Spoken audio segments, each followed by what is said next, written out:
In the last video, we looked at the relationship between lines and vectors, and under the main topic, application of vectors. In today's video, we will be looking at the relationship between circles and vectors, and I hope you guys enjoy this video.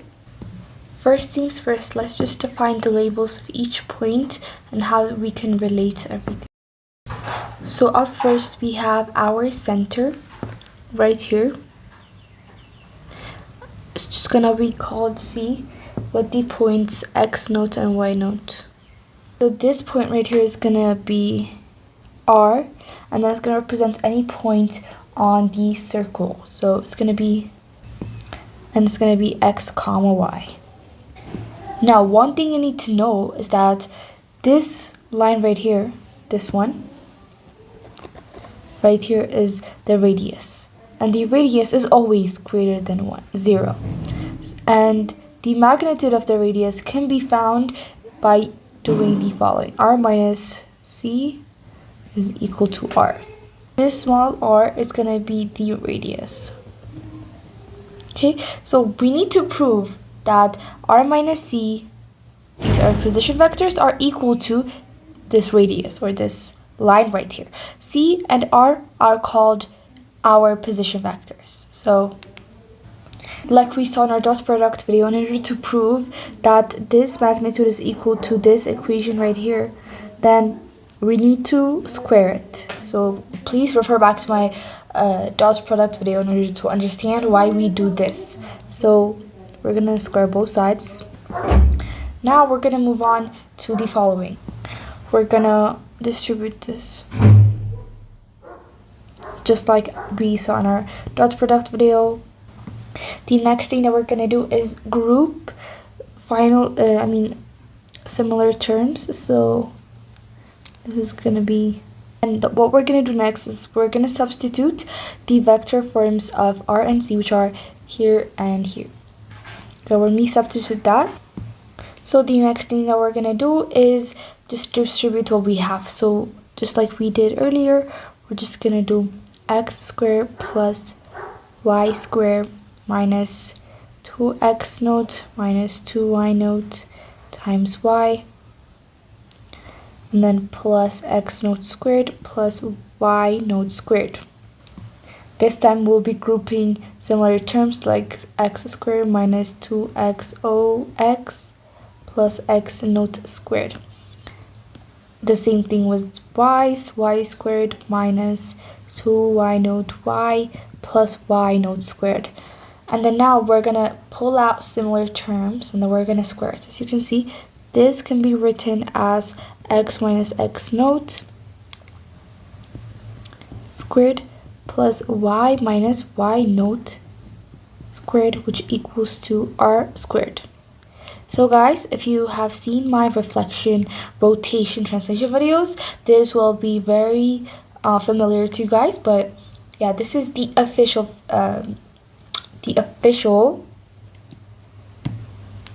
circle equation, and this is how it was basically found. This is the standard equation of a circle. Another way of writing this is by doing the following. So x squared plus y squared plus 8x plus by plus c equals 0. So in this case, A will represent minus 2x naught, B will represent minus 2y naught, and C will represent x naught squared plus y naught squared. So even though this is the standard equation, this is the expanded version of that equation. This might be used in some of the questions, but the most common one is the standard equation. Once we understand the basics, now let's do some questions. So these are the two examples that we're gonna do in this video. So please take a moment, pause the video, and then check them out, do them yourselves, and then we can do it together after you're done.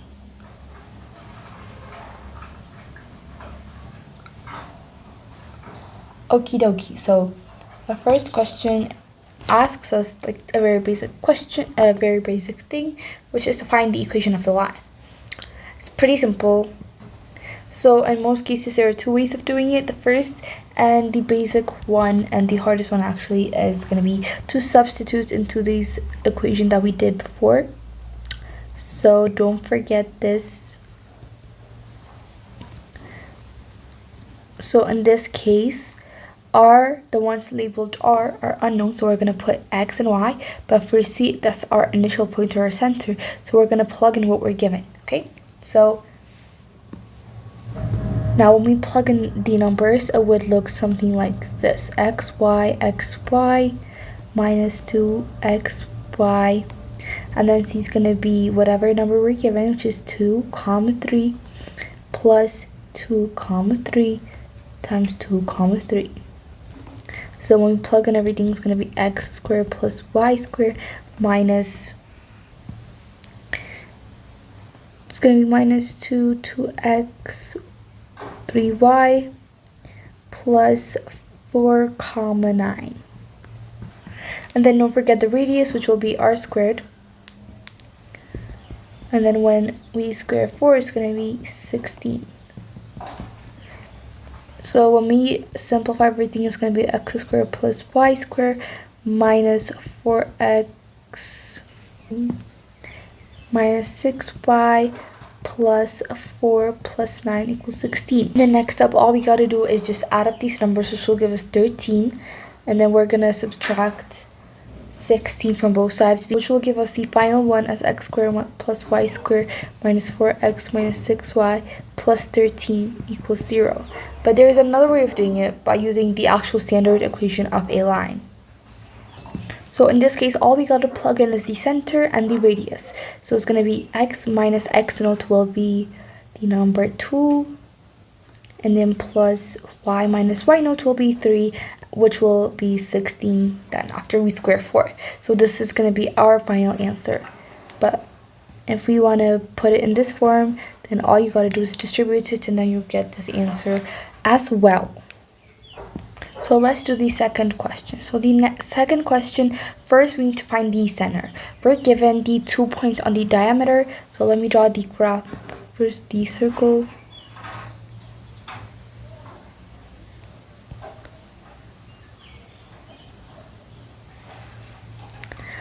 So in this circle, we're given 2 points as P and Q. So P is going to be minus 1, comma, minus 1. And then Q was going to be 4, comma, 4. And then we're going to draw a straight line between them. And this is going to be our diameter. And then all we need to do is find our center. So obviously this is equal to this. So if we add these points and then divided them by 2, then we find this exact point in the middle. So let's do it. So center is going to be x naught, y naught. And then all we need to do is just add up minus 1 plus 4, which will give us the final answer as 3 over 5, comma 5. So the center will look something like this. As you know, the second thing that we need to do is find the radius. So the radius is the half of diameter. So all we need to do is use this formula. So why we're putting d in the absolute values is because we need to find the magnitude of d, then divided by 2. So the magnitude of d will look something like this. All of the values obviously need to be positive. So 4 plus 11 squared plus 11 plus 1 squared over 2 is going to give us the radius, which is going to be root 169 over 2, which is 13 over 2. So once we find these values, then we need to find the equation of this line. Now it's pretty simple to do so.